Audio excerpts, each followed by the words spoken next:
这么可爱的设计，明明就是给女生的最爱嘛，怎么被我老公给收藏走了？会偷着用几次的。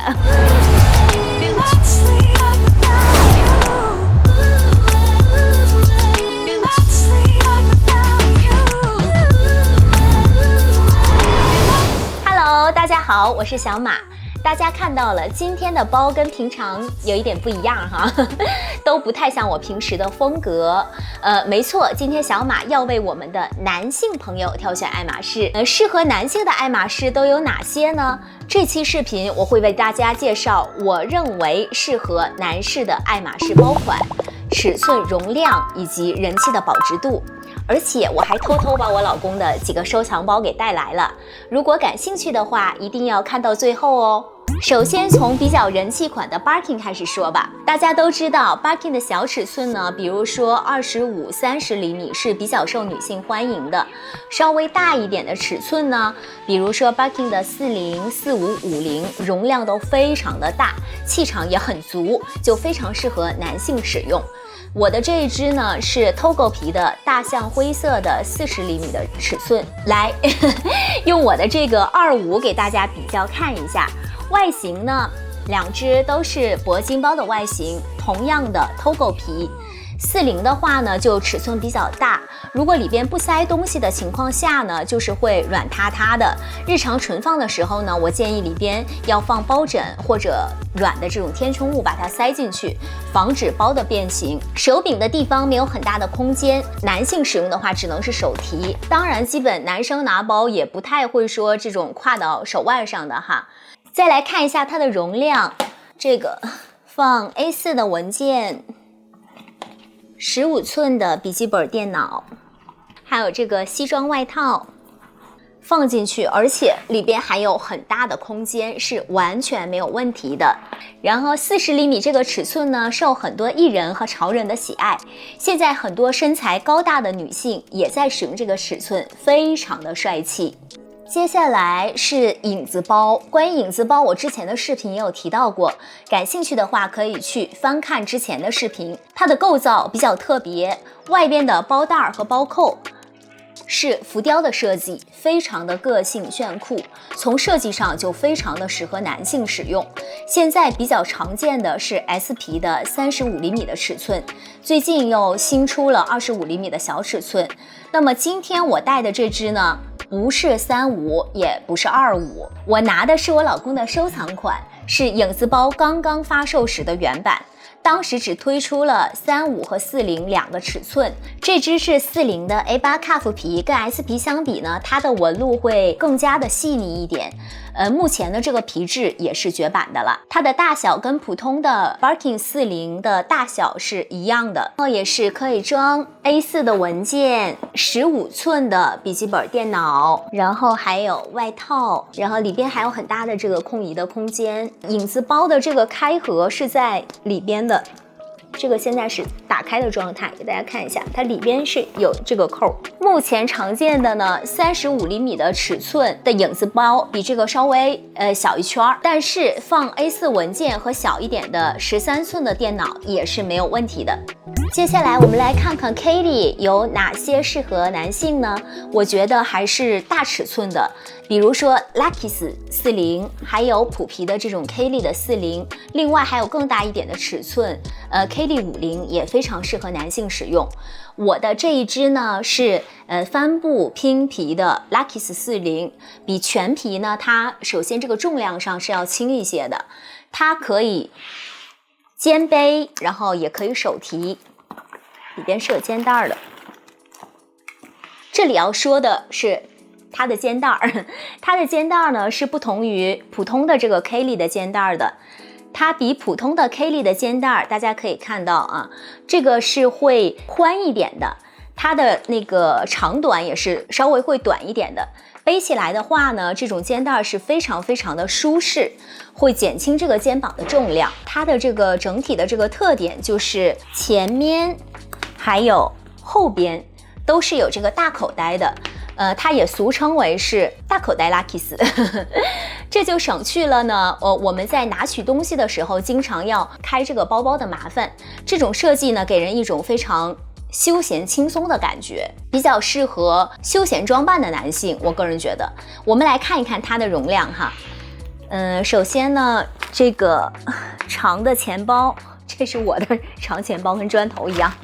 长的钱包就不用说了，然后还有 A4 的这个文件，15寸的这个笔记本电脑。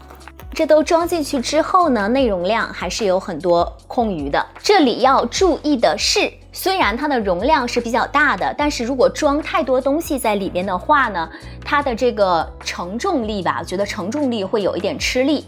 想要那种酷酷的，然后背在肩上，长口肩背的时候，包的包身就是还是会这样沉下去。虽然它的容量大，但是尽量不要装太多的重的东西。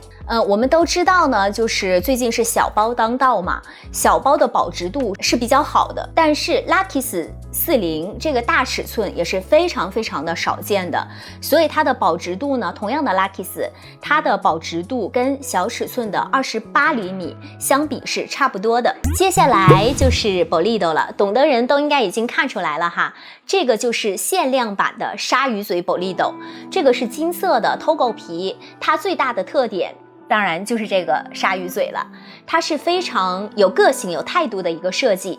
这一款呢，我觉得男性用的话非常的潮。当然，这个我自己也会偶尔拎一下，因为偶尔去拍个照、凹个造型，特别的上镜。Bolido 的容量呢本身就非常非常的大，45的尺寸呢就更别说了，用于短期的外出旅行，这一支就足够了。然后也是跟刚刚那支 Barking 40一样，因为太大了，里面不放东西的话呢，它平时就会软塌塌的。日常存放的时候记得放包枕、填充物，防止变形。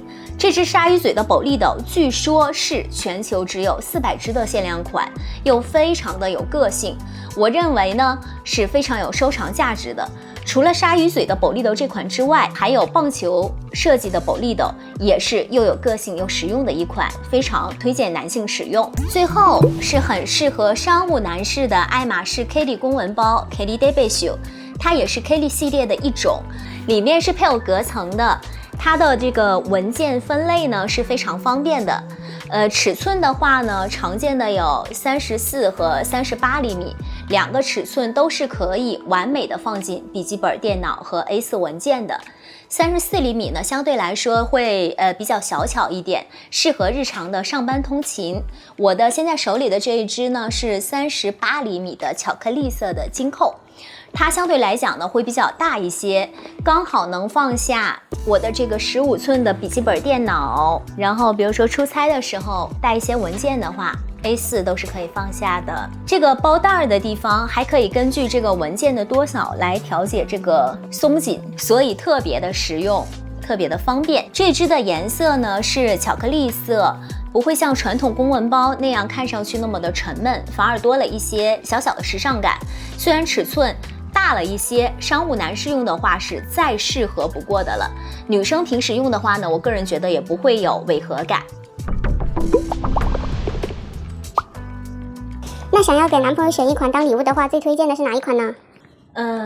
预算允许的情况下啊，出于好看、帅气和保值度综合的角度来看呢，那我选的是这个普皮的 Barking 40，专柜的定价呢大概是173万日币左右，因为它的尺寸呢是比较大的，使用的皮料比较多，所以比那个小尺寸的像25啊、30啊定价都要贵一些。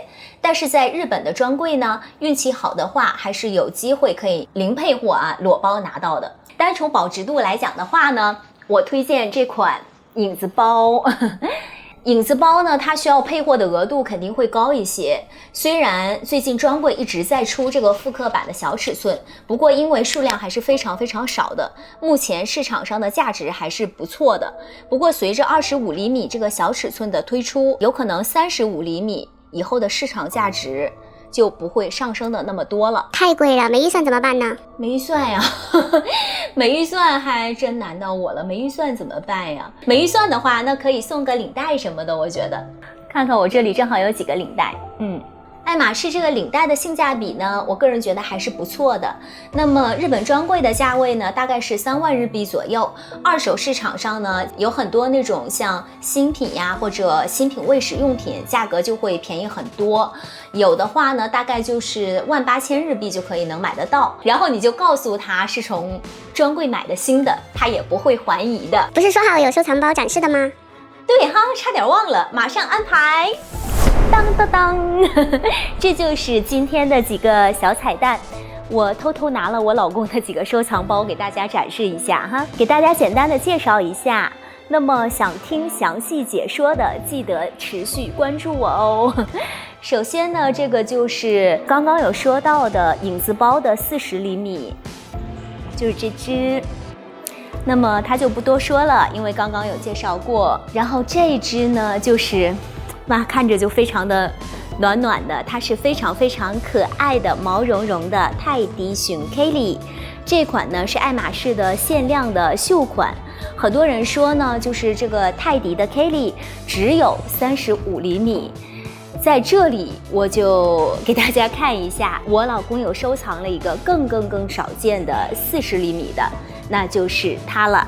这么可爱的设计，明明就是给女生的最爱嘛，怎么被我老公给收藏走了？等我冬天的时候偷偷把它拿出来拍照，我会偷着用几次的。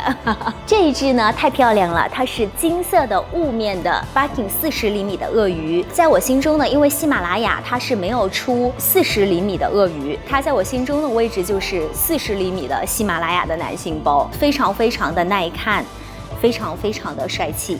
我觉得收藏它真的是非常非常的值。当时我记得是在日本的拍卖会，大概当时拿的价值是600-700万日币这个样子。现在呢肯定是翻了很多了，绝对不止这个价钱。然后最后一只呢是斑鸠灰拼黑色的金扣的倒 V 的马蹄印鳄鱼的40厘米。这只我觉得就不用多介绍了吧，斑鸠灰或者是黑色单独拿出来一个颜色都是王者，它就是强强联合，然后配上金扣，帅气无比。好了，以上就是我为大家介绍的适合男性朋友的几款爱马仕包。其实很多爱马仕的包都是男女通用的，不存在这一款是男款或者是女款。选择包呢，我觉得还是自己喜欢最重要。当然还有很多适合男性的爱马仕包我没有讲到，想要了解更多内容或者有不同意见的，也可以评论区告诉我。喜欢我的视频记得点击订阅，我们下期见。